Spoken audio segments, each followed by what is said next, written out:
지난주에 우리가 다니엘이 다 끝났어요. 다니엘이 다 끝나서 이번 주에 무엇을 나눌까 제가 기도하는 가운데 두 가지를 놓고 기도했어요. 하나는 제가 책을 또 써야 되기 때문에 마지막 때의 관점, 엔타임의 관점으로 토라를 묵상하는 그 관점으로 제가 책을 좀 쓰려고 하는데, 그래서 금요일마다 나누면 좋겠다는 생각을 했어요. 그러다가 스가랴를 꼭 해야 되거든요. 사실 우리가 그 종말론을 공부할 때에, 자, 우리가 엔타임 종말론, 이 종말론이 사실 굉장히 중요해요. 종말론이 왜 중요하냐면, 많은 사람들이 이제 이 종말론의 중요성을 잘 모르는데, 교회와 성도들의 라이프 스타일이 어떤 종말론을 갖느냐에 따라서 바뀌어요. 종말론에 따라서 뭐가 바뀌냐면은 교회론, 정말 중요한 교회론, 그리고 뭐가 바뀌냐면 라이프 스타일, 삶의 방향이 바뀌어요. 방법과 방향, 삶이 바뀌어요. 종말론에 따라서. 이게 무슨 말이냐면은, 자, 우리가 지금까지 한국 교회가 가지고 있는 큰 종말론의 큰 흐름을 보면 제일 많은 종말론이 뭐냐? 무천년주의예요. 무천년주의. 자, 쓰세요. 쓰십시오. 무천년주의인데, 오늘은 제가 이렇게 먼저 말씀드릴게요. 스가랴서를 할 건데요. 토라 안 하고 스가랴를 하기로 했어요. 제가 스가랴를 보면서 읽으면서 반해버렸어요. 스가랴 꼭 이 시대에 필요하다. 왜냐하면 우리가 요한계시록 했고 다니엘 했잖아요. 요거 두 개를 핵심 엑기스, 여러분 종말론적 라이프 스타일과 신학에서 가장 핵심이 어디에 있어요? 여러 가지가 핵심이죠, 그죠? 이렇게 말하면 안 돼. 설교자가 이렇게 하면 안 돼. 자, 우리가 마지막 때를 딱 공부해 보니까 정말 중요하다고, 마지막 때를 공부하면 할수록 늘 등장하는 중요한 나라가 있는데, 그 나라가 무슨 나라예요? 그게 이스라엘이거든요. 이스라엘. 이스라엘, 왜 우리가 이스라엘을 회복을 위해서 기도하고 중보하고 재정으로 섬기는가? 이스라엘이 왜 중요한가? 오늘 스가랴서를 보면 이스라엘의 중요성이 딱 나와요.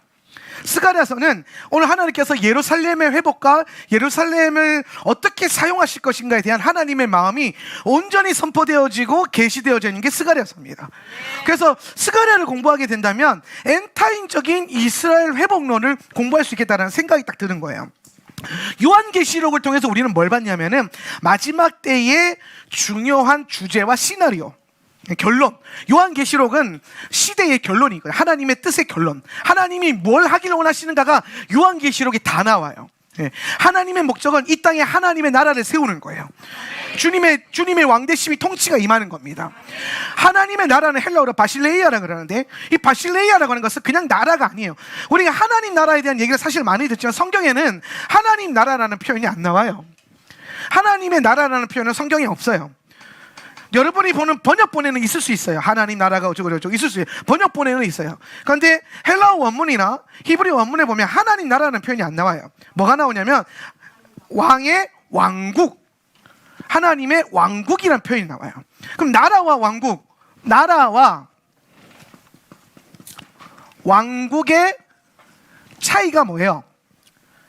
나라는, 우리가 생각하는 나라는 어떠한 영향력을 가진 그룹이, 뭐 예를 들어서 뭐 지도자가 한 사람이 아니라, 나라라고 하는 개념에서는 지도자가 어떤 시스템, 단체, 정당, 그죠? 뭐 대통령이 통치하지만 사실 대통령은 대리로 임명된 거잖아요. 그렇죠? 대신해서 통치하도록 권위를 준 거지, 대통령이 왕은 아니거든요.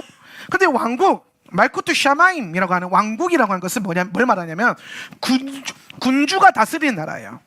왕이 다스리는 나라예요. 왕의 통치. 그래서 우리가 기도를 배울 때에, 마태복음 6장에서 기도를 배울 때에 너희는 먼저 그의 나라와 의를 위해서 기도하라 그랬어요. 거기서 말하는 나라라는 게 뭐냐면 바실레이아라고 그랬어요. 바실레이아. 그럼 이 말은 뭐냐면 그 하나님 나라를 위해서 우리가 어떻게 기도할 것인가, 하나님의 의를 위해서 어떻게 기도할 것인가, 이거에 대한 질문이 참 많아요. 제가 신학교를 강의하러 다니고 외부에 부흥회 다니면서 참 이 질문 많이 하거든요. 하나님 나라와 의를 위해서 기도하는 게 뭡니까? 라고 물어봐요. 하나님 나라에서 어떻게 기도할 수 있습니까? 라고 물어봐요. 그럼 거기에 대답을 명쾌하게 할 수 있는 사람이 많이 없어요. 많이 들어는 봤는데 아는 사람이 별로 없어요. 예. 근데 헬라어 원문을 보니까 바실레이아, 그의 나라를 위해서 구하라. 바실레이아를 위해서 구해라. 바실레이아가 뭐예요? 바실레이아, 왕의 통치를 위해서 구하라는 거예요. 그럼 오늘 우리의 삶이, 이 나라가, 이 민족이, 열방이 누구의 통치? 왕이신 예수 그리스도의 통치가 임하게 해달라고 기도해라, 이 말입니다. 의는 뭡니까? 하나님의 뜻이 드러나는 거예요. 하나님의 의가 나타난다. 그죠? 하나님의 의, 하나님의 뜻이 뭐예요? 드러나는 것, 나타나는 것. 사회 시스템이 그렇게 변화되는 것. 그래서 우리는 예수님이 오시는 그날까지 그의 나라와 의를 구하며 기도할 겁니다. 여러분이 기도해야 그분의 나라가 옵니다. 요한계시록은 그분께서 어떻게 오시는가, 오셔서 무엇을 행하시는가, 그리고 우리는 무엇을 마주하고 기다리고 어디를 들어가는가에 대한 구체적인 모형을 설명해 주는 게 요한계시록이에요. 사실 모형이 아니라 실상이죠. 요한은 실제로 그것을 과거에 있었던 것과 지금 일어나고 있는 것들과 앞으로 일어날 것들을 요한은 실제로 봤어요. 학자들은 요한계시록이 구약에 있는 성경을 차용했다, 거기서 발췌해 와서 떼와서 기록했다라고 학자들은 그렇게 가르쳐요. 왜냐하면 요한계시록에 있는 메시지랑 이사야, 예레미야, 스가랴 이런 그 구약에 있는 선지자 말씀과 상통되고 똑같이 중복적으로 언급되는 게 많단 말이에요. 그러니까 이 사람들은 머리만 굴리는 사람들이니까 뭐라고 생각하냐면은, 이거 요한이 다니엘서 뺏겼네, 요한이 예레미야 뺏겼네. 그럼 내가 그러면 이제 분통이 터지는 거예요. 생각을 해보세요. 예레미야가 본 거랑 이사야가 본 거랑 그리고 요한이 본 거랑 같다 틀리다? 같은 걸 본 거예요. 같은 걸. 그러니까 같은 걸 보고 같은 뉘앙스로 설명을 한 거란 말이에요. 예. 그러니까 여러분, 요한이 뺏긴 게 아니라 요한은 똑같이 본 거예요. 그리고 더 중요한 거, 여러분도 보게 될 거예요. 할렐루야. 오늘 우리는 계시가 성취되어지고 말씀이 성취되는 시대 가운데 살고 있어요. 이 말은 뭐냐면 성경에 기록된 하나님의 말씀이 어떻게 성취되는지 여러분의 눈으로 보게 될 겁니다. 우리는 사실 돈 300만 원만 있으면 하나님의 언약이 성취된 나라에 들어가 볼 수 있어요. 그것도 9박 10일 동안 시컷 호텔에서 먹고 자고 하면서 단돈 300만 원에 모십니다. 비행기값 포함. 엄청 싸죠? 여러분, 300만 원이면 성경의 성취를 볼 수 있어요. 밟아볼 수 있어요. 이스라엘 가서, 예루살렘 가서 예배할 수 있어요. 예. 이런 시대를 우리는 지금 살고 있단 말이에요. 그런데 앞으로 계시록이 말하는 바가 뭡니까? 예수님이 오시기 직전까지 우리가 앞으로 누리게 되고 경험하게 되고 통과해야 되고 싸워야 될 것들, 그리고 주님이 오셔서 뭘 행하시는가, 이게 선명하단 말이에요. 그 다음에 다니엘을 통해서 우리가 뭘 배웠습니까? 다니엘을 통해서는 이 요한이 본 것이 얼마나 정확한지에 대한 구약에서부터 내려오는 그 계시의 과정들을 설명해 줬죠. 그러면서 스가랴로 딱 넘어오는데, 스가랴로 딱 넘어오니까 스가랴에서는 뭘 얘기하고 있냐면은 하나님께서 이스라엘과 예루살렘에 얼마나 많은 관심이 있는가를 설명하고 있어요. 어느 정도로 관심이 있냐면은, 무너지고 망가지고 없어진 이스라엘과 예루살렘을 내가 다시 지어 일으키겠고 회복할 것이다 하는 거예요. 그리고 이스라엘의 그 수르바벨 성전이 건축되어져 가는 과정을 설명하는 게 스가랴서인데, 그 수르바벨 성전을 건축하는 과정을 통해서 마지막 때의 교회가 어떻게 기도의 집을 이루어 가야 되는가, 건축해 가야 되는가를 설명하고 있어요. 이사야라는 선지자가 나와요. 이사야 선지자. 이사야 선지자는 어떤 사람이냐면 대단한 선지자예요. 이사야는 대단한 선지자. 그래서 대선지자예요. 대선지서. 다니엘은 키가 좀 작은 거 하면서 소선지서. 농담이에요. 어디 가서 또 목사님이 그렇게 가르쳤다고 하지 마세요. 복잡해져요. 이사야는 참 대단한 선지자인데, 그가 어떤 선포를 최초로 하냐면은 성전을 기도의 집이라고 최초로 선포한 게 이사야예요. 예루살렘 성전을, 수르바벨 성전을 향해서 내 집은 만민이 기도하는 집이라, 이 말을, 이 엄청난 이 구절을 선포한 게 이사야입니다. 오늘 그 말씀을 듣고 오늘 성전된 우리가 기도의 집을 이루어가고 완성해가고 있습니다. 오늘 제주 땅에 꺼지지 않는 기도의 횃불을 들어 올리기 위해서 우리가 제주 국제 기도의 집을 세웠어요. 여기는 교회인과 동시에 만민이 기도하는 집이에요. 누구나 와서 기도하는 집이 될 것입니다. 지금은 우리 교회 멤버들만 와서 들락날락하면서 기도하고 있지만, 어느 때에 수년 내에 주님께서 부흥케 하셔서 막 저쪽에 막 머리 노란 분이 앉아 계시고 막 피부 까무잡잡한 분도 앉아 계시고 막 여기서 막 샬라샬라로 기도하면 저기서 랄랄라로 기도하고 세계 온갖 방언과 수많은 언어들로 기도하게 되는 만민이 모여 기도하는 집이 될 것입니다. 그래서 제가 할 수만 있다면 간절히 기도하는 것은 뭐냐면 이곳에 24시간 동안 꺼지지 않는 기도의 집. 그러면은 정말 좋을 것 같아요. 예, 기도와 예배가 밤낮으로 끊어지지 않는 예수님이 오실 때까지. 그리고 그 일에 헌신하고 그 일에 삶을 드리는 성도들. 예, 심지어 밖에 나가서 열심히 사업해서 돈 벌어가지고 그 일에 헌신하는 사업가들. 이런 분들이 일어나는 거예요. 예. 여러분 수르바벨 성전 지을 때에 무천년주 이거 할 겁니다. 자, 그렇게 잘 쓰면서 따라와야 돼요. 자, 수르바벨 성전을 지을 때요 유명한 구절이 있어요. 뭐냐면 이는 힘도 아니고 능도 아니고 오직 여호와의 영으로 되느니라. 이게 이 말이 왜 나온지 아세요? 이스라엘이요 돈이 없어서 그래요. 돈이 없어서 포로기에서 돌아와가지고 성전 지으라고 선포 딱 해서 고레스가 그 얼마나 좋아요. 그래서 성전 짓자 그랬는데 뭐 했는데 잘 보세요. 포로로 매여 있던 자들이 풀려 나왔어요. 원래 종살이 하던 사람들이라고요. 70년 동안. 근데 고토에 돌아와서 성전 세우려고 하는데 뭐가 있겠어요? 빈털털인데 종들이. 그러니까 성전을 세우라서 성전 세우자 해서 와 했는데 자 이제 돈을 내보자 했는데 돈이 없는 거예요. 다들 헌금이 없는 거예요. 성전을 세우려고 하는 금도 없고 은도 없고 막 가죽도 없고 아무것도 없는 거예요. 그래서 막 그 리더들과 백성들이 막 참담한 마음으로 이를 의의하고 하면서 기도하는 가운데 성령께서 선지자를 통해서 하시는 말씀이 뭐냐? 학계 선지자를 통해서 하시는 말씀이 이는 힘도 아니요 능도 아니요 오직 여호와의 영으로 되어지느니라. 무슨 말입니까? 내가 너희들의 돈과 너희들의 힘과 능력으로 성전 짓지 않겠다. 이 성전 수르바벨 성전은 내가 짓겠다. 뭐로? 나의 영으로. 오늘 그 말씀이 선포되어지고 이스라엘 백성들이 잠잠히 하나님의 하시는 일들을 보기 시작하는데 하나님의 영이 어디에 역사하느냐? 이스라엘 백성들의 심령에 역사하는 게 아니라 바사의 두 왕 고레스와 다리오 왕이 있어요.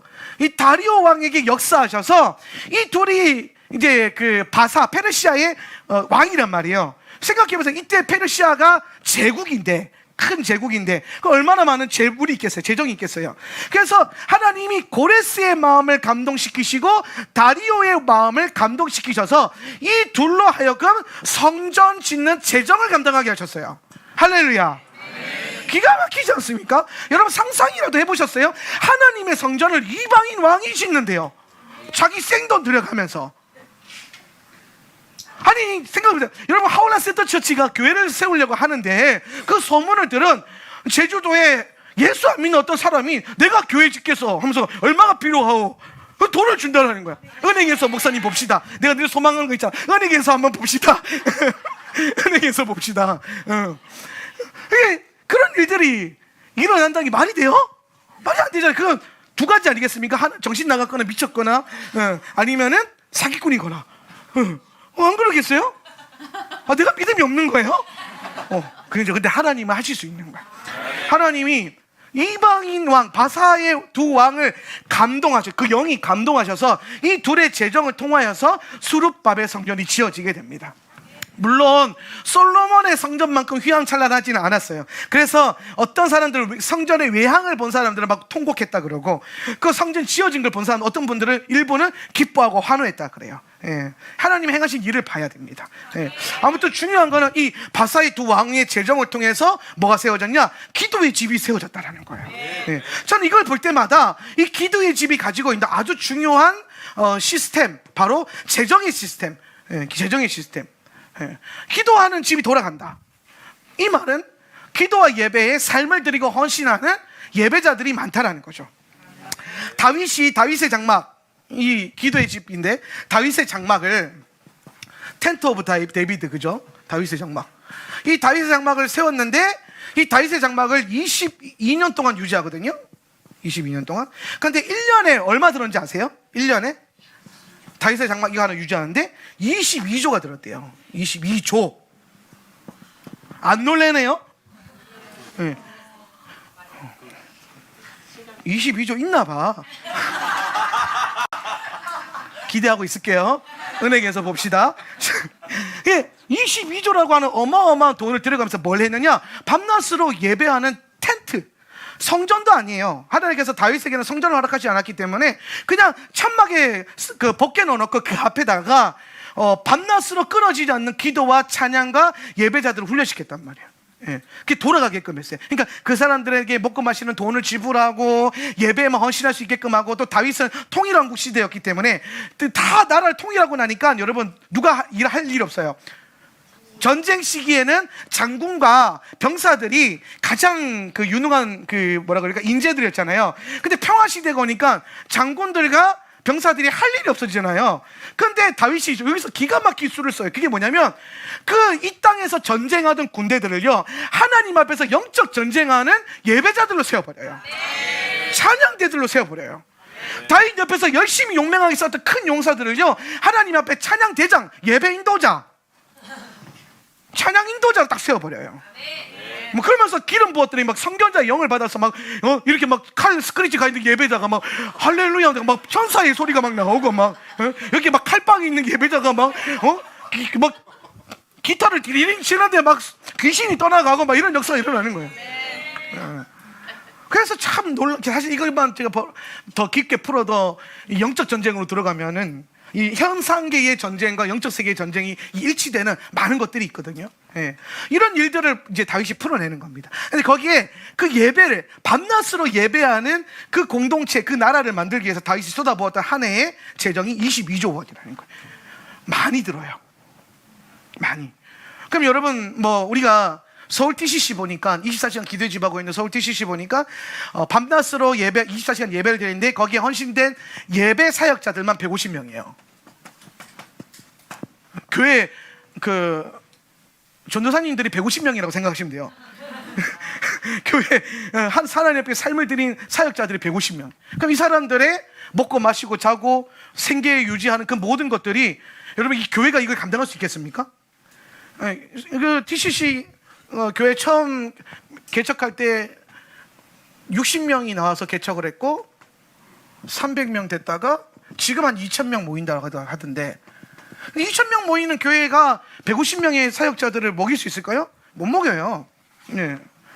그런데 어떤 일이 벌어지느냐? 이런 일들이 일어나면서 이제 그 기도의 집들이 돌아가야 되니까 이 150명을 먹일 수가 없잖아요. 근데 어떤 일이 벌어지냐면은 이 기도의 집에 이 밤낮으로 24시간 동안 기도하는 이 기도의 불이 꺼지지 않기 위해서 몇 명의 사업가들이 일어나요. 사업가들이. 그래서 그 사업가들이 뭐라고 하냐면은 내가 사업을 통해서 버는 모든 돈으로 기도의 집을 섬기겠습니다. 이 사람들을 먹이겠다는 거예요. 150명을. 그래서 7개의 기업이 일어나서 그 7개의 기업에서 나오는 수익으로 150명의 예배자들을 먹이고 24시간 동안 기도가 꺼지지 않는 그 기도의 집이 돌아가고 있어요. 할렐루야. 네.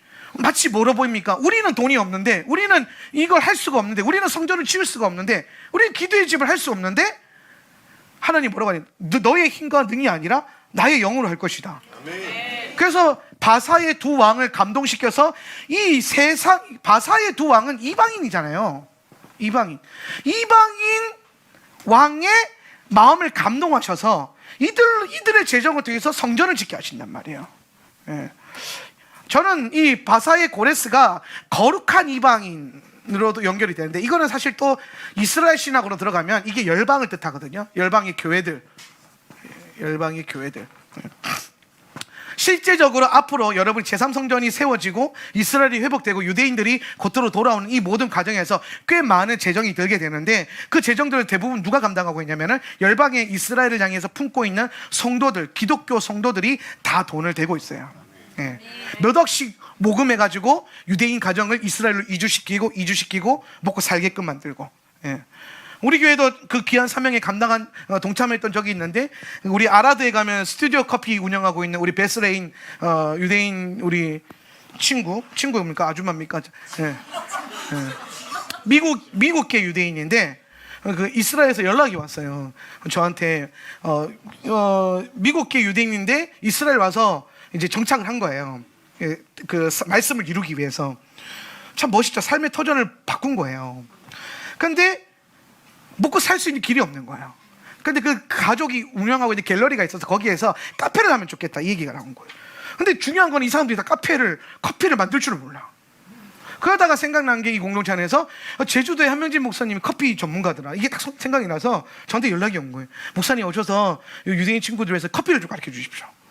내가 가지. 냉큼 가지. 다음 주 당장이라도 가지. 그래서 막 가려고 막 비행기 알아보고 막 그랬었는데 갑자기 그 친구가 날라왔어요. 제주도로. 배우는 사람이 와야 된다면서 날라온 거예요. 그래서 저희가 몇 주간 가르치고 또 교회 성도들 헌금 모금해가지고 비행기 값도 주고 커피 기계도 사주고 해서 지금 스튜디오 커피 잘 운영하고 있잖아요. 근데 최근 첩보로 의하면 커피 맛이 바뀌었다고 목사님 꼭 다시 와달라고. 그래서 방역 조치가 없어지면은 꼭 가야 돼요.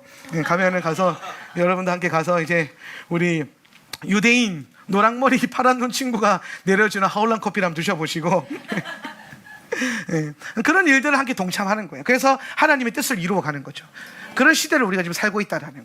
그러면서 이 하나님이 마지막 때에 재정을 통해서 일하게 하시는데 그 재정이 교회 안에서 돌아가고 기도의 집 안에서 성전 안에서 돌아가는 것이 아니라 어떠한 하나님의 영의 역사를 통해서 외부적인 재정이 어디로 들어가게끔 성전으로 들어가게끔 하는 역사가 일어난다라는 거예요.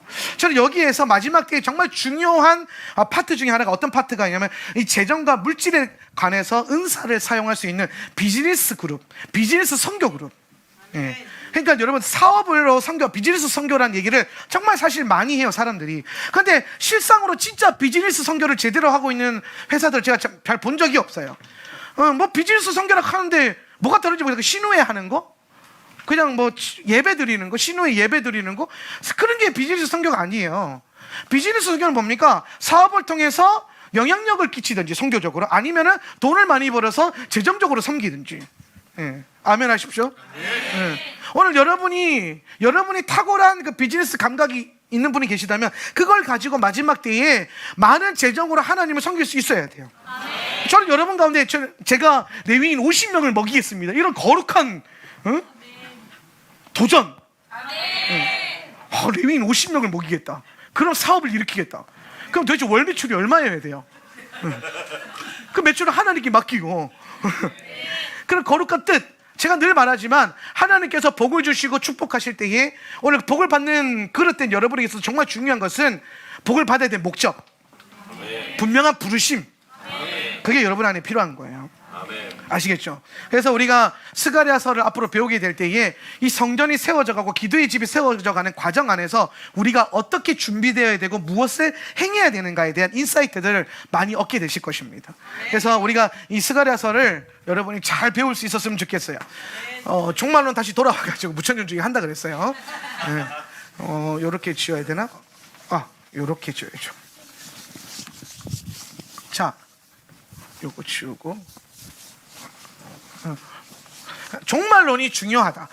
오늘은 개관을 하는 날이기 때문에 스가랴를 직접 풀지는 않고 스가랴의 전체적인 앞으로 우리가 공부하게 될 개관들을 나누게 될 거고, 종말론적인 어떤 신학에 대한 개관을 좀 나눌게요. 자, 종말론이 중요하다고 하죠. 왜냐하면 종말론을 통해서 교회론이 결정이 되고 종말론을 통해서 우리의 삶의 방향과 목적이 바뀌기 때문에. 우리가 이렇게 뜨겁게 예배하는 이유, 우리가 예시바학교, 대안학교를 세워서 아이들을 특별히 세상에서 분리시켜서 따로 공부시키는 이유, 우리가 기도의 집을 하는 이유, 우리가 이 땅에서 치열하게 예수님을 믿으면서 살아가는 이유. 물론 많은 성도들이 그렇게 살려가지만 이 교회는 조금 더하다, 과하다라는 싶은 생각이 들어야 안 들어요? 들어야 돼요. 좀 노멀하지는 않은데 이런 느낌이 들거든요. 왜 우리는 노멀하게 예수를 안 믿는가? 왜 우리는 흔히 말하는 그 준초희 박사가 그러더라고요. 극성스러운 교회, 극성스러운 목사. 그래가지고 극성스러운 목사 만나서 극성스러운 성도들이 되었다고. 칭찬인 거예요, 여러분. 극성스러워야지. 세상이 이렇게 극성스러운데. 그래서 이제 우리가 이렇게 치열하게 신앙생활을 하고 애를 쓰는 이유가 뭐냐면 우리가 가지고 있는 사실 종말론 때문이에요. 우리가 가지고 있는 종말론의 핵심이 뭡니까? 예수님이 이 땅에 다시 오실 것이라는 거죠. 예수님의 재림에 대한 소망이 있고, 무엇보다도 그 재림이 어느 때보다 가까워지고 있음을 고백하는 거죠. 이거는 그냥 인박적 종말론이나 뭐 그런 것과 좀 달라요. 성경의 선지서들을 쭉 분석해 보니까 마지막 때에 예수님이 오시기 전에 일어나야 할 많은 일들과 징조와 표적들이 있더라는 거예요. 그걸 공부하는 거죠. 다니엘서를 공부해보고 요한계시록을 공부하고 앞으로 우리가 스가랴를 공부할 거고 그 토라 5권을 공부해보고 아가서를 공부해보니까 예수님이 오시기 전에 그냥 오시질 않더라는 거예요. 항상 주님이 오시기 전에 징조와 사인을 주신다는 거죠. 그 징조와 사인과 연결되어 있는 것들을 풀어보니까 이 시대가 예수님 오시기에 가까운 시대에 우리가 지금 살고 있다는 게 깨달아진 거예요. 그 대표적인 핵심이 뭡니까? 1948년도에 이스라엘이 회복이 되었다는 거예요. 1967년도에 예루살렘이 회복이 되었다는 거죠. 2000년, 거의 한 1900년 동안 지도상에서 사라졌던 나라와 도시가 갑자기 나타났다? 갑자기 생겨났다? 우연일까요? 이게 사람의 노력으로 되는 일입니까? 21세기에 안 되는 거란 말이죠. 하나님이 하시는 거예요. 하나님이 성경 안에 기록된 일들을 이루시기, 어떤 일들? 내가 흩어진 내 백성들을 모으겠다라는 거죠. 내가 그 무너진 그 땅을 내가 다시 지어 올리겠다라는 거죠. 예, 이사야와 에스겔과 스가랴와 다니엘을 통해서 계속해서 말씀하셨던 이스라엘과 예루살렘의 회복에 대한 메시지가 지금 성취되는 시대를 우리가 보고 있는 거예요. 예, 심지어 내가 동서남북에서 내 백성을 예루살렘으로 불러 모으겠다고 했는데 매년 알리야라는 이름으로 전 세계에 흩어져 있었던 유대인들이 고토로 돌아와요. 어떤 사람들은 종교적인 부르심을 갖고 돌아오기도 하고요. 어떤 사람들은 종교인도 아닌데 그냥 돌아가요. 왜? 내 나라니까. 나는 유대인이고 이스라엘은 내 나라니까. 그런 민족성을 갖고 돌아옵니다. 근데 어떻게 돌아왔든 그 돌아옴은 성경에 기록된 하나님의 예언이었다라는 거예요. 그 예언이 지금 성취되고 있는 거예요. 지금. 그 무엇보다도 제일 중요한 제3성전이 세워질 수 있는 많은 조건들이 이미 준비되어 있는 시대가 바로 지금 이 시대예요. 성전만 들어서면 그때부터는 엔타임의 시기가 아주 빠르게 돌아갈 거라는 거죠. 이 말은 지금 우리가 살아가는 이 시대가 예수님이 다시 오실 때가 가까운 시대임을 알고 깨어서 준비해야 된다는 거예요. 깨어서. 우리 선배 목사님들과 여러분의 할아버지 할머니들이 신앙생활하던 그 방법으로는 안 된다는 거죠. 왜냐하면 성경을 통해서 보니까 그때가 가까울수록 거짓 선지자들과 거짓 그리스도와 거짓된 짐승들이 나타나서 많은 성도들을 미혹할 것이기 때문에, 그래서 우리는 말씀에 있어서 더 깨어 있어야 되고 미혹과 유혹을 이기기 위해서 진짜가 무엇인지 선명히 알아야 된다는 거죠. 어물쩡 예수 믿었을 때는 시대가 아니라는 거죠. 네. 오늘 여러분이 성경을 충분히 상고하고 깊게 깨달을 수 있기를 주님의 이름으로 축복하고 그 영이 부어질 것입니다. 그러니까 우리가 이제 이 종말론에 따라서 교회가 방향이 바뀌고 우리 삶의 방향이 바뀌는 거예요. 한국 교회 80%가 무천년주야. 제가 봤을 때는 거의 90% 가까이 돼요. 80% 90% 거의 엄청나요. 예, 무천년주의. 심지어 천년주의에 관심 없는 분들도 되게 많고요. 예, 교단적으로 봤을 때 교단 신학으로 무천년주의를 거부하고 전천년주의를 택하고 있는 교단은 제가 알기로는 우리 순복음교단, 기독교 대한 하나님의 성회, 그리고 성결은 잘 모르겠네요. 성결은 우리 성결 출신들이 없구나. 성결교회 출신이 있어요? 없어요? 네, 잘 모르겠어요. 아무튼 제가 알기로는 장로교는 다 무천년주의예요. 장로교는 다 무천년주의. 그럼 무천년주의라는 게 뭐냐면 이게 굉장히 많은 종말론인데 천년왕국 이런 거 없다. 요한계시록 다 그냥 상징이다. 과거에 다 있었던 거다. 앞으로 나타날 일 전혀 없다라고 보는 거예요. 무천년주의. 그냥 제가 그러잖아요. 무천년주의는 별명이 있어요. 무책임주의. 책임을 안 져요. 지금 말씀에 기록된 일들이 일어날 것에 대한 책임을 안 져요. 저는 굉장히 늘 말합니다. 무천년주의는 정말 무책임한 신학이다. 그냥 요한계시록에 본 사람이 있고 보고 기록하는 것이 있는데 그것을 그냥 상징이고 비유일 뿐이라고 하는 거예요. 여러분 그거 아세요? 성경은요 생각보다 친절해요. 그래서 비유는 비유라고 얘기해줘요. 예화는 예화라고 설명해줘요. 그런데 요한은 단 한 번도 자기가 본 예언을, 환상을 예화라고 한 적이 없고 비유라고 한 적이 없어요. 그런데 그걸 읽는 우리가 비유라고 자꾸 읽는 거예요. 아니라니까요. 본 대로 쓴 거예요. 그리고 그게 여러분 앞에 여러분은 나중에 읽은 대로 보여질 거예요. 저는 그렇게 봐요.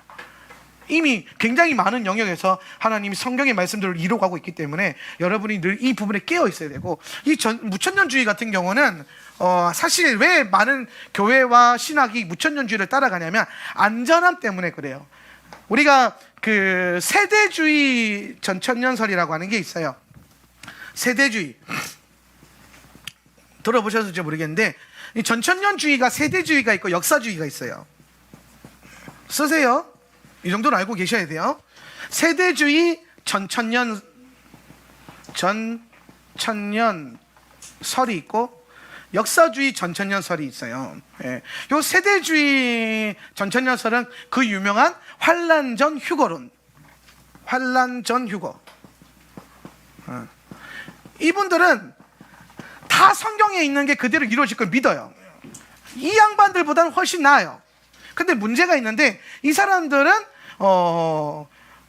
교회와 이스라엘의 원유멜 신학을 부인하면서 분리시켜요. 그래서 교회가 환란 전에 휴거될 것이라는 믿음이 있어요. 교회가 환란이 오기 전에 휴거가 될 것이다. 그런데 제가 저는 원래 여기 환란 전 휴거론자였어요. 저는 원래 재작년까지만 하더라도 불과 얼마 안 됐죠. 재작년까지만 하더라도 저는 세대주의 전천년자였어요. 그래서 기도의 집 리더십 모임에 가면 다 환란 통과파들이거든요. 환란 통과. 완도에 내 친한 목사님 나한테 그 볼펜 선물로 보내줄 때 거기다 뭐라고 사게 되는지 아세요? 환란 통과 이래가지고 볼펜 보내주고 그랬어요. 그럼 나는 밑에다가 환란 전 휴거 이렇게 다 보내주고. 저는 이제 그런 라인이었는데, 근데 많은 대화와 연구와 공부와 제가 결론적으로 작년에 요한계시록을 한 장 한 장 깊이 뜯어보면서 여러분에게 가르쳤을 때에 저는 항상 말합니다. 저는 제 실수를 인정을 해요. 왜냐하면 사람은 실수할 수 있기 때문에. 왜냐하면 많은 신학과 많은 이론가 많은 학문들은 오히려 우리를 사실 더 많이 어지럽게 하거든요. 전도서에 보면 학문이 많은 것으로 인해서 근심 걱정이 더 많아진다 그랬어요. 그래서 저는 많은 학문을 공부했고 많은 책들을 읽다 보니까 우리 교단이 추구하는 이 세대주의 전천년설, 환란 전 휴거가 될 것이라는 이 믿음을 너무 견고하게 가지고 있었어요. 근데 이거는 학문이었어요. 그런데 작년에 여러분과 함께 요한계시록을 나누면서 제가 깨달아진 게 학문이 아니라 성경을 찬찬히 뜯어보니까 성경은 교회가 환란을 통과하는 모습이 자꾸 보이는 거예요. 교회가 환란 가운데 하는 사역들이 보이는 거예요. 교회가 환란을 이기는 모습이 보이는 거예요. 할렐루야. 교회가 환란을 이기더라고. 환란에 따로 도망가 있는 게 아니라, 옮겨져 있는 게 아니라 교회가 환란을 능히 이기는 거예요. 제가 그걸 보면서 좀 많이 놀랐어요. 그래서 그 안에서 성경을 다시 보고 하면서 제가 어느 순간 여러분에게 그 커밍아웃을 했죠. 나는 이제 더 이상 환란 전 휴거를 지지하지 않겠다. 교회는 환란을 통과하게 될 것인데, 통과하는 게 아니라 뭐한다? 환란을 이길 것이다. 오늘 주님께서 마지막 때에 교회를 어떻게 준비하고 계시냐면은 환란을 이기는 교회로 준비하고 계세요. 근데 아슬아슬하게 이기는 게 아니라 능히 이기게 하실 겁니다. 그 차고 넘치는 기름 부음과 은혜의 영광 안에서. 그래서 요한계시록을 읽어보면 중간중간에 무서운 내용이 아니라 자세히 다시 읽어보면 중간중간에 자꾸 승리의 찬송을 외치는 게 나와요. 승리의 찬양을 올려드려요. 천사들과 함께 연결되어져서 계속 경배와 찬양을 하는 게 올려드려요. 왜? 승리했으니까. 그 많은 환난 가운데 주님께서 교회를 보호하셨고, 주님께서 교회를 이기게 하셨고, 성도된 여러분이 승리하게 하셨던 그 일들을 경험하게 되면서 주님을 찬송할 수밖에 없게 되는 것입니다. 할렐루야. 그 일들이 일어나는 거예요. 그래서 우리는 마지막 때의 환난을 두려움과 공포로 나가는 것이 아니라 기쁨과 설렘과 기대감으로. 왜? 어차피 결론은 정해져 있어요. 교회는 이겨요. 요한계시록을 읽으면서 우리가 깨닫게 되는 건 뭐냐면, 끝까지 가면 교회가 이긴다. 중간에 포기만 안 하면 교회가 이긴다. 교회의 영광스러운 승리가 있고 그리스도의 영광스러운 승리가 있다는 거죠. 그것이 오늘 우리의 인생의 결론이고 역사의 결론이에요. 오늘 요한계시록은 앞으로 우리가 살아가는 이 시대가 어떻게 결론이 날 것인가를 보여주면서 이 환난의 때를 살아가는 성도들에게 그 승리의 소망을 잃어버리지 말라고 계속해서 소망을 부어주는 거예요. 할렐루야. 여러분, 성경을 읽으실 때 소망이 올라와야 돼요. 요한계시록을 읽을 때 두려움과 공포가 아니라 승리의 소망이 올라와야 돼요. 계시록 읽는데 두렵다면 뭔가 잘못 읽은 거라고요. 마지막 때를 설교하는데 성도들이 무서워한다면 뭔가 문제가 있는 거예요. 행복한 종말론을 가지세요. 행복한 종말론주의자가 됩시다. 왜 행복합니까? 이길 거니까, 승리할 거니까. 주님이 우리를 새하늘과 새 땅에 던지실 것이고 우리를 복되게 하실 것이기 때문에. 할렐루야. 오늘 특별히 여러분이 귀가 열려서 성령이 마지막 때 교회들에게 하는 음성을 들으시길 축복합니다. 그래야 이길 수 있어요. 이 7 교회를 향한 메시지가 계속해서 여러분 안에 돌아야 돼요. 그래서 우리가 보는 게 뭐냐면, 역사주의 전천년설은 뭡니까? 환난 전 휴거가 아니라 환난 후에 휴거가 될 것이다. 이거는 진노 전에, 제가 보는 7인, 7 나팔, 그리고 7 대접 심판이 오거든요. 근데 7 대접은 성도들이 받지 않고 7 나팔 끝나는 요 시대에 큰 나팔 소리와 함께 공중으로 잡아채워져 올라가게 될 것이다. 저는 그래서 요 시점이 아니라 요 시점으로 옮기는 거예요. 그래서 교회가 이 인과 나팔의 시대를 뚫어야 된다. 믿음으로 통과해야 된다. 그것에 대한 준비를 우리가 지금 하고 있는 거죠. 그것에 대한 아주 중요한 영적인 스타트 사인은 이스라엘과 예루살렘의 회복, 특별히 제3성전의 건축을 통해서 나타나게 될 겁니다.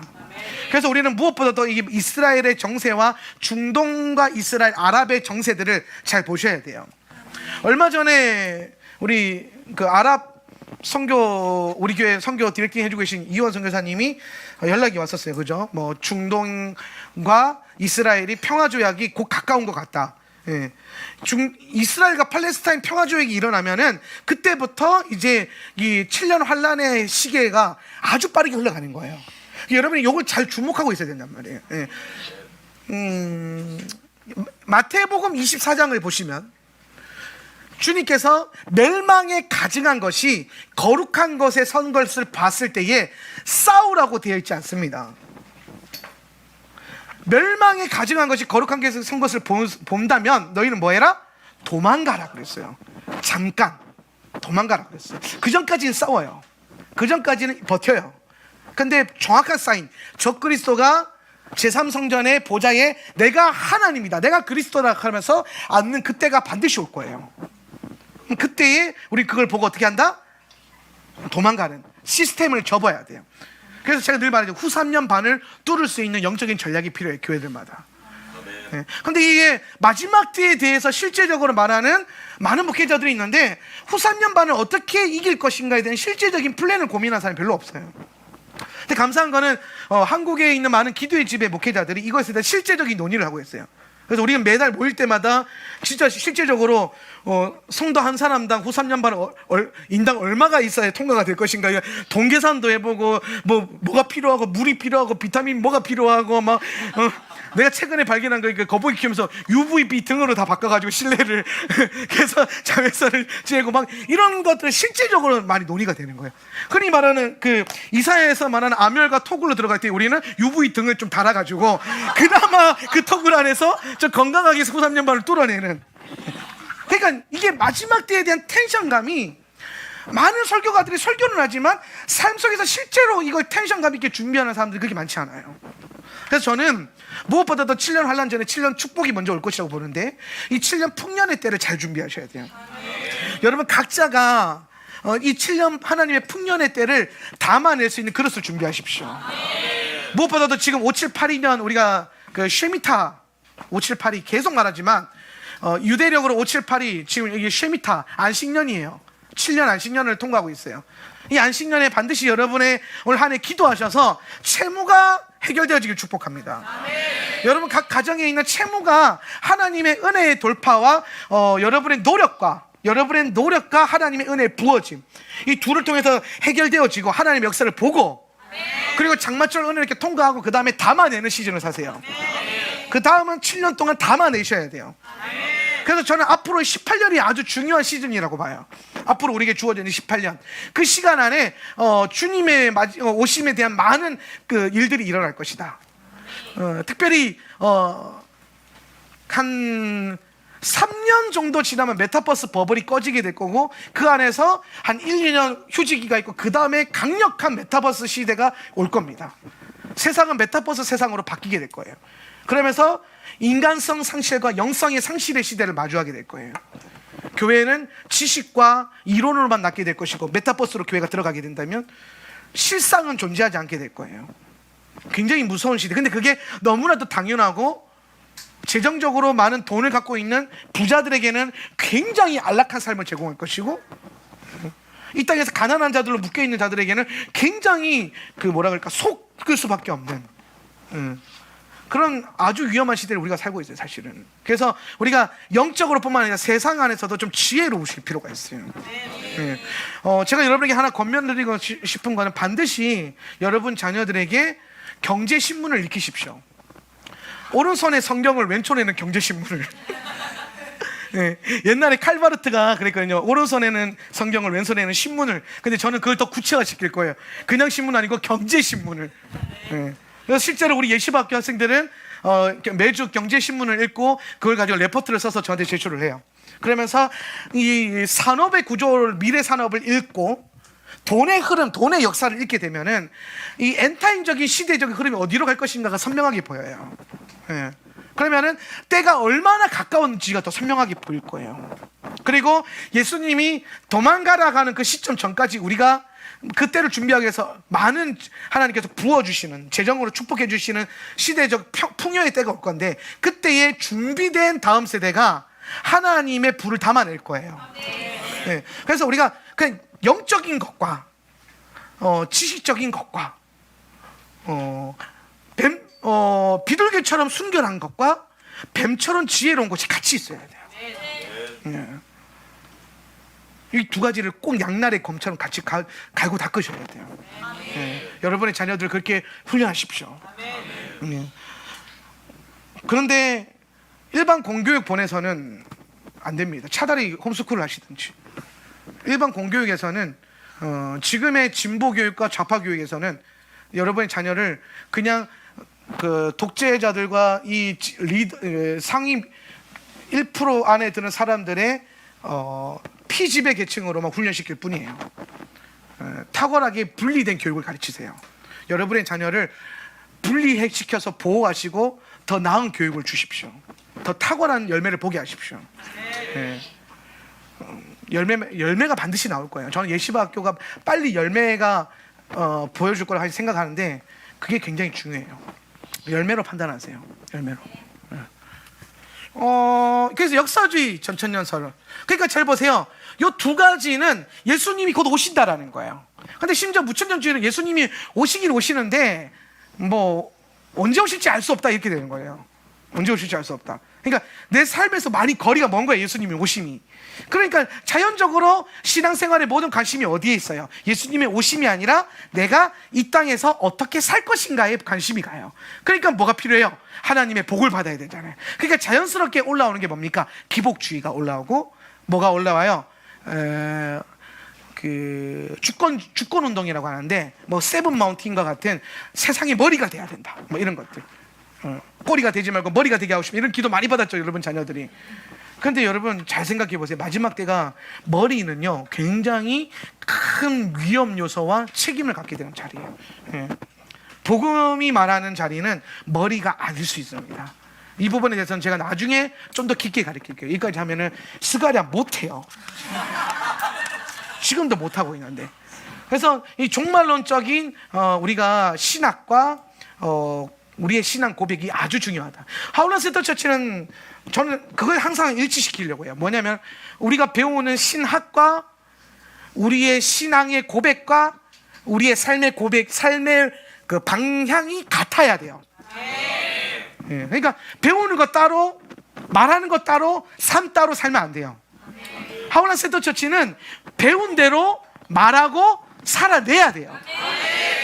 그걸 훈련하셔야 돼요. 그러니까 우리가 치열하게 말씀을 삶 속에서 살아내는 훈련. 사라 목사님이 샤bat 때 맨날 올라올 때마다 한 주 동안 훈련 잘 하셨나요? 종호의 희망곡인 줄. 라디오 톤으로 따뜻하게. 집에서 저한테 그렇게 얘기 안 하거든요. 그 교회 올라오면 그렇게 뭐 하셨나요? 여러분의 마음은 어떤가요? 그런데 항상 매주 똑같이 하는 멘트가 뭐야? 한 주 동안 훈련 잘 하셨습니까? 말씀 잘 살아내셨습니까? 이 얘기를 한단 말이에요. 이게 우리에게 너무 중요한 거예요, 사실은. 하울람은 배운 것과 깨달아진 것과 고백되어지는 것과 살아내는 것이 같아야 돼요. 그걸 위해서 훈련해야 되는 거예요. 이게 같아지려면 어렵거든요. 그래서 자아를 죽이고 내 가치관을 내려놓고 말씀으로 내 삶의 기준 삼고 가치관 삼고, 그게 안 되면 계속 내 육신을 쳐서 복종케 함으로 싸워서 이기게 하는 그 훈련들이 필요한 거예요. 다른 훈련이 아니에요. 뭐 기도 훈련, 예배 훈련, 뭐 예배자 훈련, 기도의 집 훈련, 뭐 스텝 훈련, 이게 훈련이 아니라 말씀 한 절이 여러분 삶에 살아내지고 그것 때문에 손해도 좀 볼 줄 알고 그것 때문에 넘어져도 감사할 줄 아는, 그게 훈련이에요. 여기서 막 내가 하고 싶은 대로 살 거야, 내 마음대로 할 거야가 막 여기서 막 올라오는데 말씀대로 요거 하나가 되는 거. 누가 와가지고 말씀대로 살아야 됩니다 그랬을 때 아멘 되어지는, 누가 와가지고 말씀대로 살아야 됩니다, 니나 똑바로 해라, 이게 아니라 아멘 되어지는, 그게 훈련이에요. 네, 그게 훈련. 영이 잠들면요, 누가 와서 잔소리하면 듣기 싫어요. 영이 잠들어 있을 때, 그 영이, 목사님 설교가 거슬린다, 좀 듣기 싫다면 영이 잠들, 영을 깨워야 돼요. 집사님들이 막 리더십들이 와가지고 집사님 기도해야 돼, 집사님 말씀 봐야 돼 그랬을 때 막 니나 똑바로 하지 그러면요, 영이 잠든 거예요. 근데 우리가 그럴 때가 얼마나 많아요. 안 그래요? 네. 나만 그래요? 그렇잖아요. 그때마다 아, 내가 지금 영이 잠들었구나, 내 영을 깨워야겠다. 영이 깨어있는 사람들은요, 누가 그렇게 말하면요, 아, 하나님 내게 말씀하시는 건가? 이렇게 딱 깨워요. 점검을 해봐요. 기도해본다고요. 그렇게 나아가는 거예요. 자, 그래서 종말론 때문에 삶이 결정이 되는 거예요.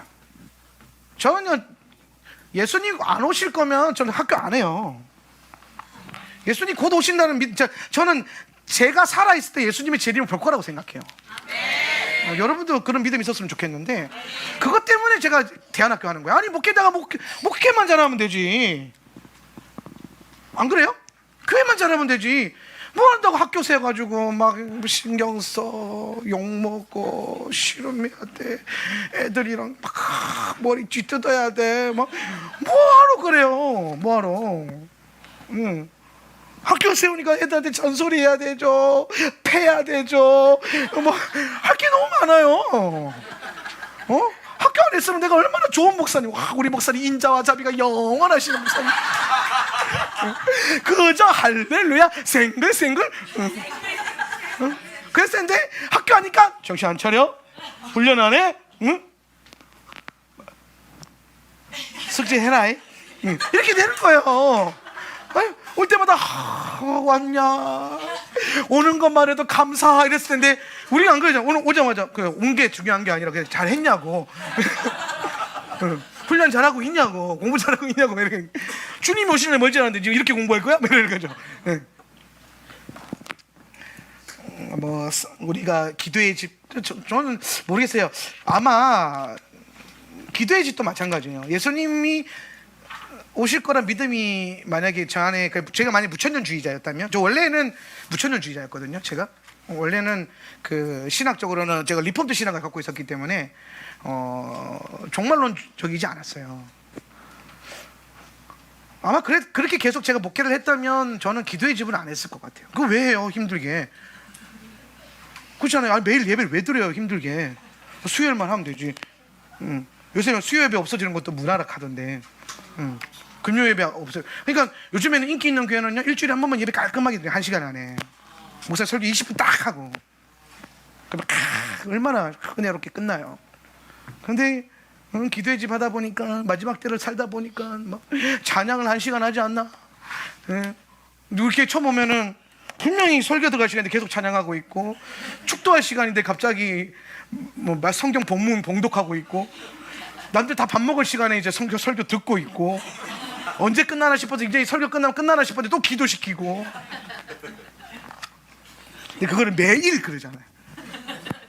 2시간 3시간 예배되는 거 매일 2시간 3시간. 늘 하는 말이지만 저도 설교 짧게 하고 싶어요 하고 그렇게 할 수 있어요. 제가 사실은 설교하기 귀재입니다. 진짜 잘해요.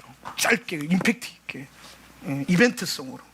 근데 마지막 때가 가까움을 알고 성도들을 이렇게 신앙생활하게 하면 안 되겠다라는 게 막 올라오니까 한 개라도 더 가리키려고 저도 멋있게 할렐루야 정장 입고 막 나와가지고 내가 왜 티셔츠 입겠어요? 땀이 이렇게 범벅이 되는데.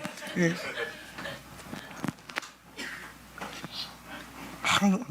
주님의 때가 오늘 우리의 모든 삶과 사역이 결국에는 이 종말론적인 스탠스 때문에 이런 일이 벌어지는 겁니다.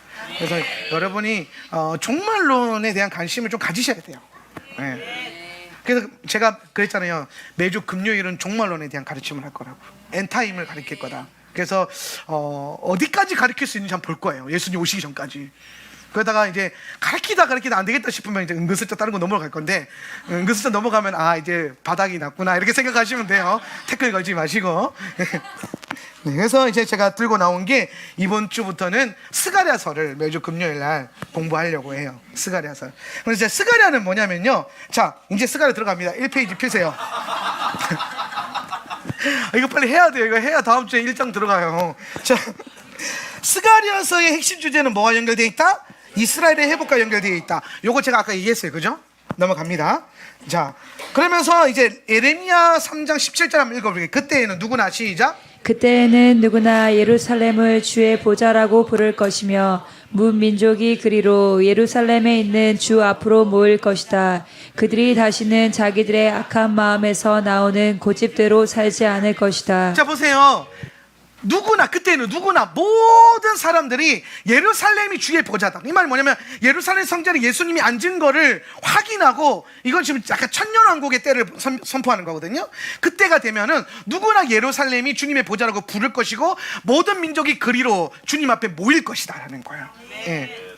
거기서 주님을 경배하게 될 것이고 사람들이 악한 마음에서는 고집, 자아대로 살지 않을 것이다. 뭐대로 살 것이다? 말씀대로 살 것이다 라는 거예요. 그래서 마귀가 교회사를 통해서 이스라엘에 대한 영적인 유혹과 언약을 치워버린 데는요 아주 교활한 의도가 있는 거예요. 여러분, 우리가 이스라엘을 다시 배워야 되고, 여름이 되면 IBS 이스라엘 바이블 스터디를 할 거예요. 5주간 걸쳐서 아마 한 주에 끝낼지 5주에 갈지 모르겠는데, 이스라엘 바이블 스터디를 꼭 안 들으신 분들은 들으시고, 한 번 들은 분들은 한 번 더 들으세요. 예. 이거는 3번 이상 들어야 돼요. 네, 3번 이상. 네. 그래서 왜 우리가 이스라엘을 위해서 기도해야 되는가? 이게 핵심 주제거든요. 근데 요게 회복이 돼야 예수님이 오시기 전에 일어날 많은 징조들과 사인을요, 그것에 대해 우리가 눈을 뜰 수 있어요. 네. 그래서 중동이 아주 중요하고, 중동에서도 이스라엘이 정말 중요하고, 그리고 이스라엘과 팔레스타인의 정치적인 관계성이 아주 중요해요. 엔타임으로 가면 갈수록. 근데 이걸 포커스하려면은 우리 안에 먼저 대체 신학이 깨져야 돼요. 대체 신학이 뭡니까? 이스라엘과 유대인을 다 교회와 성도들로 대체시켜버린 신학이에요. 그게 깨져야 되고, 그 다음에 반유대주의적인 정서. 반유대주의는 뭐예요? 유대인들은 예수님 십자가에 못 박았다 그러면서 막 모함해가지고 미워하는 그런 성도 크리스천들 안에 그런 정서가 있거든요. 그게 깨져야 돼요. 예, 그거를 집중적으로 성경적으로 깨는 시간이 IBS 과정입니다. 그래서 여러분이 꼭 그거를 여름에 등록하셔서 꼭 공부할 수 있기를 바랍니다. 겨울에는 하지 않아요. 이스라엘은 유일무이한 기준이며 지표가 된다. 뭐에 대한? 예수님의 재림에 대한. 네. 자, 말씀 읽어보시고 넘어갈게요. 자, 스가랴에 5가지 주제가 있어요. 스가랴서가. 첫 번째는 뭐냐면은 이스라엘로 하여금 순종을 초청해요. 너희가 하나님 말씀 앞에 이제 순종해야 된다. 돌아와야 된다. 회복되어야 된다.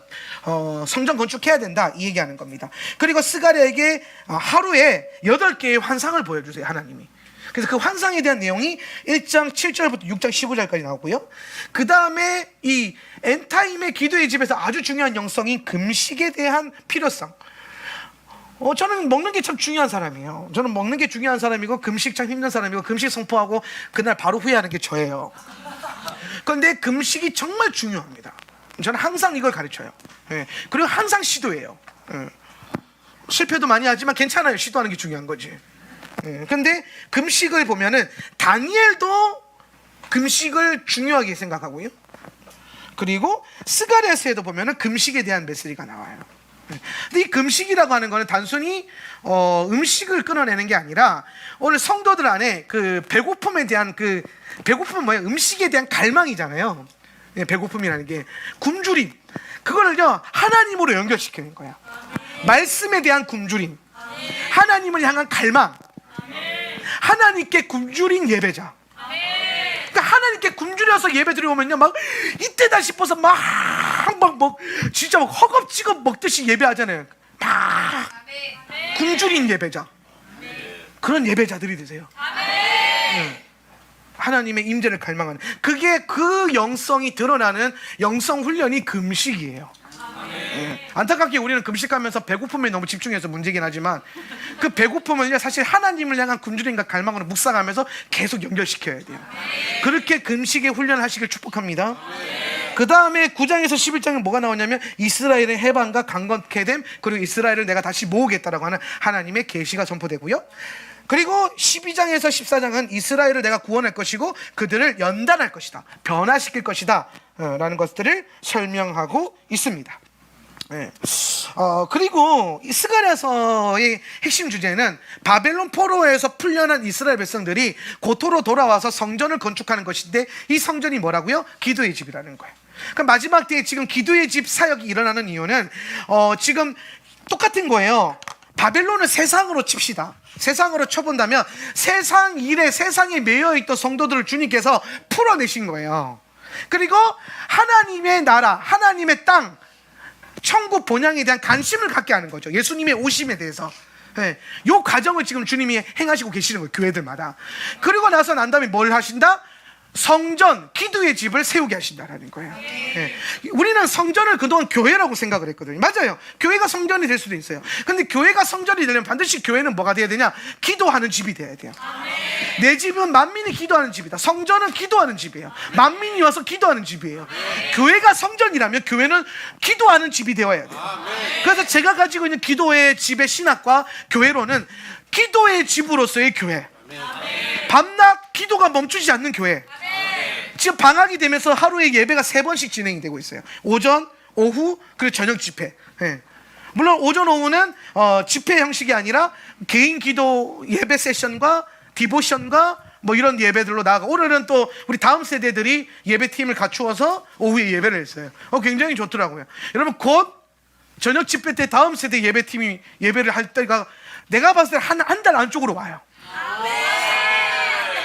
제가 오늘 예배 때 잠깐 밥 먹으러 들어가는 길 예배를 잠깐 앉아 있었는데 괜찮아요. 기름 부음도 굉장히 탁월하고 영성도 있고, 조금만 더 정년되어지면 기도의 집의 한 파트를 충분히 섬길 수 있어요. 난 되게 신기하더라고요. 뭐 유스들이 풀밴드 만들고 유스들이 찬양 인도하는데 확실히 뻔때가 있어가지고 이게 보고 배운 게 있어가지고 그냥 약간 라헬 간사처럼 인도하더라고요. 그러니까 내가 우리 교회 그 가장 그 예배 인도자의 롤 모델이 라헬 간사인가 봐. 기도합시다. 그래서 목소리도 약간 라헬이처럼 굵게 가지고 주여, 기도원 원장 목소리로. 하울란 예배자들 기도원 원장 목소리라고 유명해요. 영국에 계시는 한 선교사님 와가지고 여기에는 20대 청년들이 다 기도원 원장 목소리라 그러면서.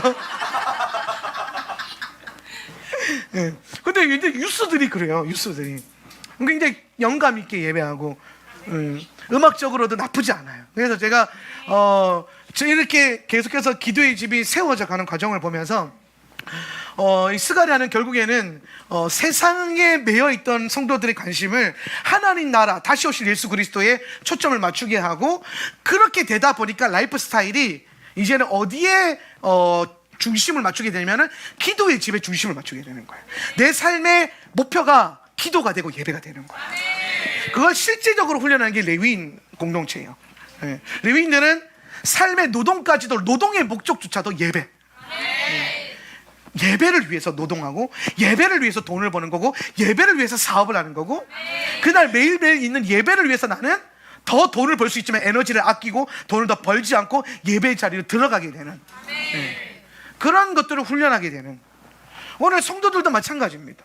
오늘 기도의 집에 헌신되어지는 그 소망, 기도의 집을 또 영적으로 생각해 보세요. 제주도에 밤낮으로 기도의 불이 꺼지지 않는 센터가 있다. 봉화가 있다. 그 기도의 횃불을 꺼뜨리지 않는 교회가 있다. 이것 자체만으로도 제주도의 영적인 세계에 엄청난 이 흔들리는 역사가 있지 진동케 되는 역사가 있지 않겠습니까? 저는 앞으로 하원한 세터 처치가 그걸 흔들기를 원해요. 이 땅의 영계를 흔드는 교회가 되기를 원하고, 그 흔듦이 여러분의 선포와 기도와 말씀의 대언함, 그것들로 여러분이 이 땅의 영계를 흔들어서, 한라산에 안 그래도 귀신들 많다던데 한라산에서 싹 다 이주시켜가지고 열방으로 흩뿌리 흩어져 버리게 만드는, 아니면 바다 저 깊은 무적행으로 쳐박아 버리든지. 뭐 때문에 내가 한라산 귀신들이 모여가지고 내가 한라산 센터 처치 때문에 지긋지긋해서 못 살겠다 그러면서 보따리 싸버리는 그런 은혜의 역사를 바라보세요. 더 이상 제주도는 뭐 1만 신의 섬이 아니에요. 제주도는 기름 부음의 섬이 될 것입니다. 뭐 때문에? 기도의 집 때문에. 그래서 제주도의 크고 작은 기도의 집들이 오늘 하울람 안에서 연합되어져. 제가 꿈꾸는 건 그런 거예요. 사실은 그냥 우리 교회가 스스로 해내는 것도 좋지만, 저는 이 땅이 크고 작은 뿔뿔이 흩어져 있는 기도의 집들이 좀 연합이 되었으면 좋겠어요. 이스라엘에 있는 수카달렐처럼 그런 대표적인 기도의 집과 성지가 될 수 있도록, 그렇게 기도하시길 축복합니다. 그 일들에 대한 비전과 과정을 설명해 주는 게 스가랴서다. 스가랴에 보면요, 4명의 리더가 나와요. 2페이지 넘어가면은 4명의 리더가 있는데, 빠르게 넘어갑니다. 잘 보세요. 스룹바벨, 여호수아, 학개, 스가랴가 나와요. 스룹바벨은 뭘 말하냐면은 지도자예요. 개척 리더. 그러니까 기도의 집을 세우기 위해서 독려하고 일으키는 리더예요. 특별히 여러분 스가랴서를 공부해 보면, 에스라랑 같이 공부해 보면, 이스라엘 백성들이 이게 성전을 잘 지어가다가 다른 시기하는 그룹, 회방하는 모사들이 있어요. 그들이 공격으로 인해서 자금줄이 막히게 되고 성전을 짓는 것에 대해서 이제 마음이 이제 떠나버려요. 이런 거죠. 밤낮으로 막 기도의 집에서 예배하다가 갑자기 어느 날 환경이 어려워졌어. 재정이 끊어졌어. 내가 지금 이걸 왜 하고 있지? 목적이 사라진 거예요. 내가 기도하는 목적, 기도의 집을 이뤄가는 목적, 이걸 유지했던 목적이 사라진 거예요. 비전이 사라진 거예요. 그때에 스룹바벨과 같은 사람이 나타나서 뭘 하냐면은 계속해서 백성들을 깨우는 거예요. 성전 건축해야 된다. 기도의 집 세워야 된다.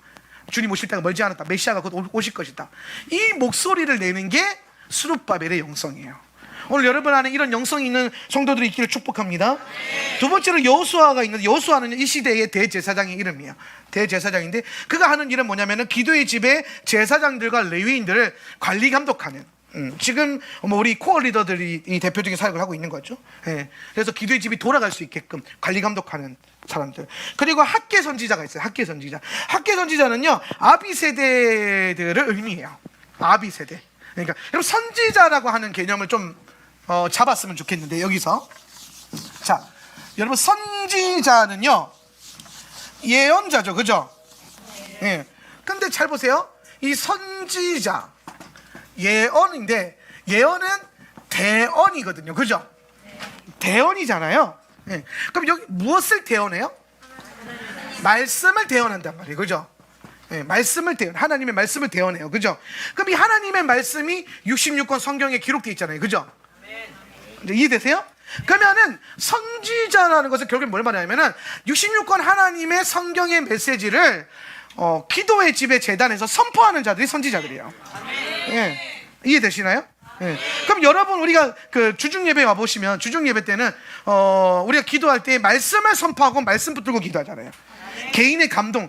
가끔 보면은 기도인자들의 개인 감동 얘기했다가 나한테 혼쭐 나가지고 말씀으로 돌이키는 그런 은혜의 역사가 있잖아요, 그렇죠? 그러니까 저는 기도의 집에서 철저하게 개인의 감동을 무시해요. 말씀이 중요해요. 오늘 우리가 기도하는 가장 중요한 근거는 말씀에 기록되어 있는 것을 선포하는 거예요. 말씀을 선포하는 거예요. 이 땅을 향해서, 영계를 향해서, 하나님 나라를 위해서 하나님의 말씀을 선포하는 것이 오늘 우리의 입술의 증거예요. 이게 존재의 목적이라고요. 내 생각이 아니야, 내 감동이 아니야, 내가 어줍잖게 배운 지식과 거기서 올라오는 감동으로 취급하는 것이 아니라 하나님의 말씀을 선포하는 거예요. 대형, 그것도 우리가 영적 일치로 가져오면 더 좋고, 네. 그래서 그것이 바로 선지자적 사역이에요. 오늘 우리는 매일 이 선지자적인 사역에 아비들이 동참되고 있죠. 그러면 오늘 우리가 수요일 날은 막 속사포 기도하잖아요. 다 같이 모여가지고 막 선포. 그러면 거기 아비들은 다 학계. 그 다음에 그 밑에 크고 작은 스가랴들이 올라와가지고, 스가랴는 다음 세대 선지자예요. 요 학계 스가랴 때가 좀 재밌는 게 두 선지자가 동시대적으로 사역을 해요.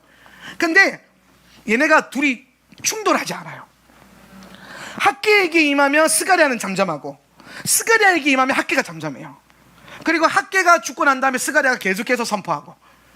네. 그래서 이 스가랴, 네 번째 인물이 스가랴인데, 스가랴는 다음 세대의 입을 통해서 행해지는 선지자적 사역을 의미해요. 그렇다면 여러분 잘 보세요. 기도의 집은 너무나도 중요한 게 뭐냐면, 어른들, 아비들을 중심으로 기도하는 집이 아니에요.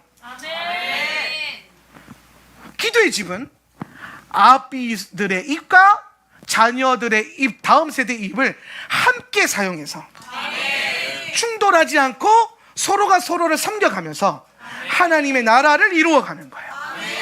제가 이번 주에 속사포 기도할 때에 다른 많은 분들도 감동적이었어요. 오해하지 마세요. 근데 눈물이 핑 돌면서 울컥했던 기도 인도자가 있었는데, 그 이름하여 우리 교회 가장 막내인 은유가 그래서 엄마가 선포해 주지만 그 입을 통해서, 젖먹이의 입을 통해서, 시편 말씀처럼 젖먹이의 입에 하나님이 원수를 잠잠케 할 능력을 넣어주셨다 그랬는데, 저 발음도 좀 애매하고 자세히 들어보지 않으면 잘 모를 그런 말로 이스라엘을 두려워 마라, 하나님 함께 하신다. 그 한마디를 이 아이가 선포하니 갑자기 뭐가 하고 올라오는 거야. 막 저 아이의 입에, 저 젖먹이의 입에서, 진짜 젖먹이거든요. 근데 저 입을 통해서 이스라엘을 향해 선포하는 거야, 하나님이. 네. 그런데 아비 세대들이 그거를 우습게 여기거나 비웃는 게 아니라 함께 동참해주고 지지해주고 존중해주고, 학계가 말할 때 스가랴가 잠잠하고, 스가랴가 선포할 때 학계가 의도적으로 잠잠해지는, 이게 함께 돌아가는, 이게 기도의 집이란 말이에요. 그래서 기도의 집은 아비 세대와 다음 세대가 함께 그 선지자적인 입을 사용해야 돼요. 네. 그래서 줄 살 때 보면은, 요새는 보니까 옛날에는 애들만 후루루 나오는데 요새는 어른들도 막 서로 막 열심을 갖고 막 한마디라도 더 선포하시려고. 네. 아주 좋아요. 네. 그러면서 아비 세대들과 다음 세대들이 함께 하나님의 말씀을 선포하는, 우리 그때 딱 말씀 선포하잖아요. 그게 이 땅의 연계를 변화시킬 것이고 하나님 나라가 임하게 할 것입니다. 그게 기도의 집의 원리예요. 저는 정말 이런 놀라운 기도의 집의 시스템 속에서 사역할 수 있는 게 제게는 큰 축복이고, 제가 다니는 수많은 신학교들과 교회 집회하는 장소의 목회자들 굉장히 부러워해요. 사실은 이런 탁월한 베이스와 플레이스에서 사역하고 있는 저는 굉장히 부러워하고, 오죽하면 여러분 신학교 수학여행으로 우리 교회 오는 거 아세요? 수학여행으로 교회 탐방하려고. 3년 동안 그렇게 입으로 목사님 강의를 통해서 듣던 그 교회를 실물로 보겠다고, 재작년인가 부산 신학교 수학여행으로, 그죠? 수학여행으로 우리 교회 왔어요. 제주도에 교회 예배 참관하겠다고. 그런 영향력이 우리 가운데 주어지고 있다는 거예요. 계속해서 이 성경적인 원리가 저 여러분 삶 가운데 많은 교회들에게 영향을 줄 수 있길 축복합니다. 네. 그리고 예루살렘 성전 회복에 대한 예언적인 기도의 집이 건축에 대한 예언적인 흐름이 있는데, 이거는 여러분 읽어보세요.